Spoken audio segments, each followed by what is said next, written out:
मैं Basant Kumar Gupta Urmila education academy बस्ती से।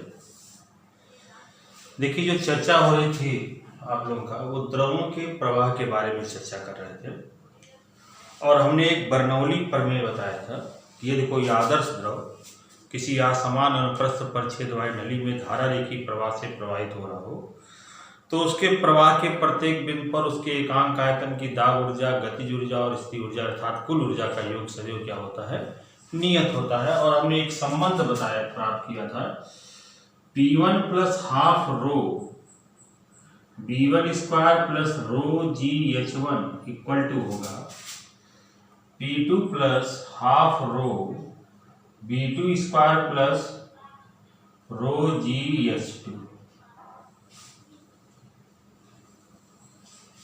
और इसी की जो चीज यहां लिखी थी वही चीज यहां लिखा है।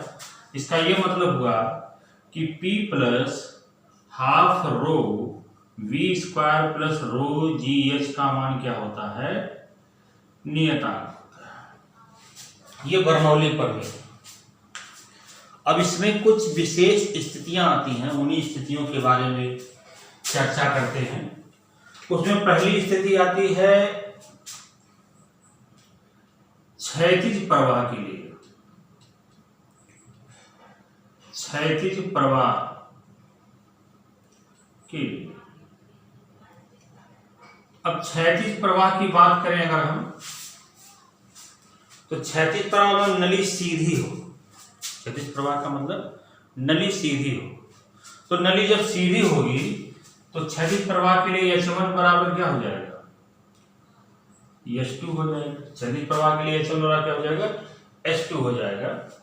तो इस कंडीशन में सब उपरोक्त संबंध से इसी संबंध को अगर ध्यान दें तो क्या आ जाएगा, P1 plus half rho B1 square plus rho GH1,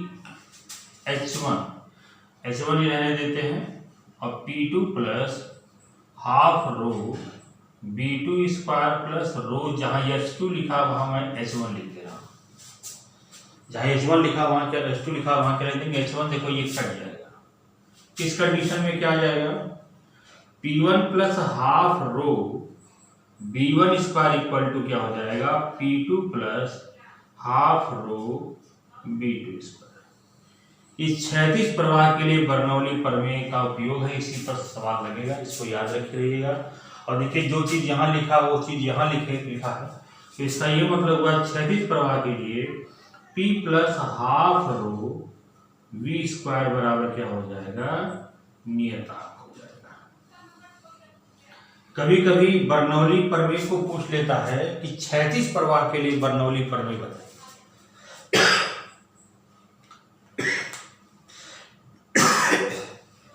तो क्षैतिज प्रवाह के लिए अगर बर्नौली प्रमेय कहेगा तो आप ये कहेंगे, यदि कोई आदर्श द्रव किसी असमान अनुप्रस्थ परिच्छेद वाली नली में धारा रेखीय प्रवाह से प्रवाहित होता है तो उसके प्रवाह के प्रत्येक बिंदु पर, यदि कोई आदर्श द्रव किसी असमान अनुप्रस्थ परिच्छेद वाली नली में क्षैतिज प्रवाह से प्रवाहित हो तो उसके प्रवाह के प्रत्येक बिंदु पर उसके एकांक आयतन की दाब ऊर्जा और गतिज ऊर्जा का योग सदैव नियत होगा। निश्चित ऊर्जा उसमें नहीं बोली जाएगी, ठीक। दाब ऊर्जा, एकांक आयतन के द्रव की दाब ऊर्जा और गतिज ऊर्जा का योग सदैव क्या हो जाएगा, नियतांक हो जाएगा। ये क्षैतिज प्रवाह के लिए बर्नौली प्रमेय है। इसी की एक दूसरी स्थिति आपको बताता हूं। दूसरी स्थिति ध्यान से देखिए। बर्नौली प्रमेय आपका ये होता है, बर्नौली प्रमेय से बहुत इंपॉर्टेंट प्रमेय है, बहुत कुछ आगे साल होगा इससे। बर्नौली प्रमेय से क्या था, P प्लस हाफ रो V स्क्वायर प्लस रो GH का मान क्या होता है, नियतांक होता है। ये बर्नौली प्रमेय कहता है। अब क्या करिए कि प्रत्येक पद में रो इंटू जी से डिवाइड कर दीजिए। रो इंटू जी से, रो बने द्रव का घनत्व तो जी क्या है, गुरुत्वीय त्वरण। इनसे क्या करिए, प्रत्येक पद में डिवाइड करिएगा। तो रो जी से दोनों पक्षों में भाग दीजिए। रो इंटू जी से दोनों पक्षों में भाग देंगे, दोनों पक्षों में भाग देंगे। तो यहां भाग देंगे तो क्या हो जाएगा, P अपान रो जी, यहां हो जाएगा 1/2 रो बी स्क्वायर अपान रो जी, और यहां भाग देंगे तो क्या हो जाएगा, रो जी एच बटे रो जी बराबर नियतांक बटे रो जी।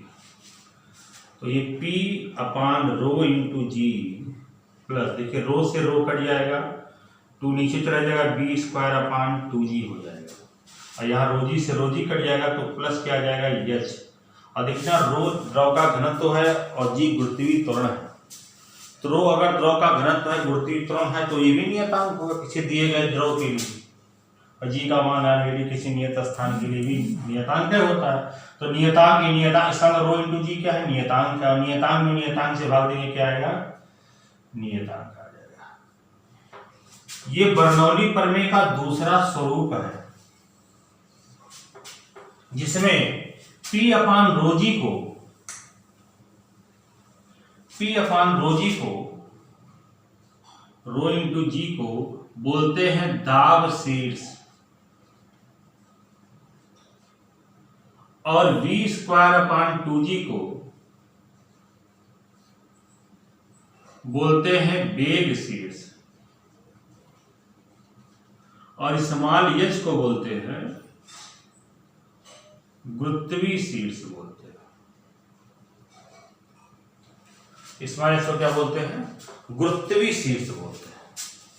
तो इसका ये मतलब हुआ कि अगर बर्नौली प्रमेय को दूसरे स्वरूप में कहा जाए तो इसका ये मतलब हुआ कि दाब शीर्ष प्लस वेग शीर्ष और प्लस गुरुत्वीय शीर्ष, इनका योग सदैव क्या होता है, नियतांक होता है।